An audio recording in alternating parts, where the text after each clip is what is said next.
Okay, as promised, I'm going to now show you how to cite a website. So this is an article that I've used before in the past. It's something that I've researched to kind of make sure that it's trustable information and that I can use it in my paper. Psychology Today, by the way, has a lot of really good articles on many of the topics that you all are going to be researching for essay number 2. So I like this one a lot.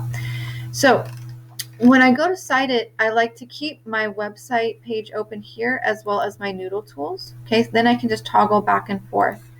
So the first thing that Noodletools is asking me for is the URL. So I'm just going to copy it and I'm going to paste it over here.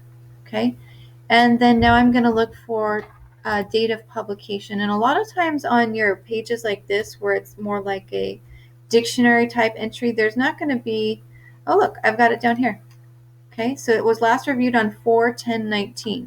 So sometimes you have to be a little bit of a detective to see when something was last updated or published.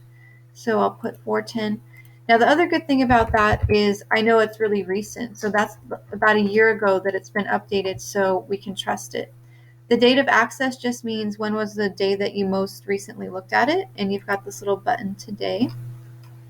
Now, contributors, this basically means author or who wrote it. So if we look, we can find an author, editor, translator.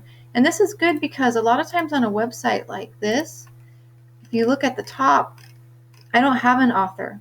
So people always get freaked out and wonder like, oh my God, what do I do?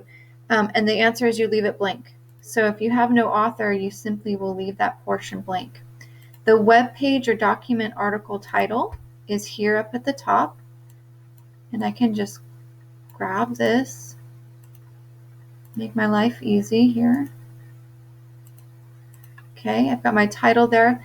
The name of the website is often up here in the upper left-hand corner of your web pages. So we're on Psychology Today.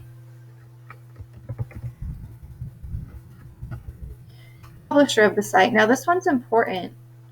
It says leave it blank if the publisher's name is the same of the site. And often when you're looking for the publisher of a website, you're going to scroll way down to where this copyright information is.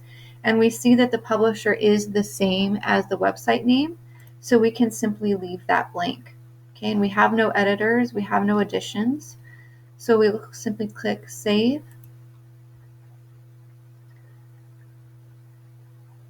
And now it's been added also to our Works Cited page.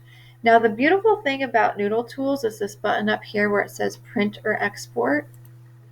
I'm going to say Print or Export to Word. And it's going to give me my file down here. I'm going to open it up. And what it does is it shoots you out your Works Cited page in a perfect MLA format. So we've got our title, we've got alphabetical order, all the correct spacing, all the correct indentations, all the correct italics, quotation marks. So this is why this is a huge time saver, because as you start doing more research papers that have 9, 10, 15 sources, instead of sitting here and typing out each one individually, this is just going to generate it for you. So that's a little glimpse of how it can save you time. Of course, there's other types of sources that you will be citing as we work together.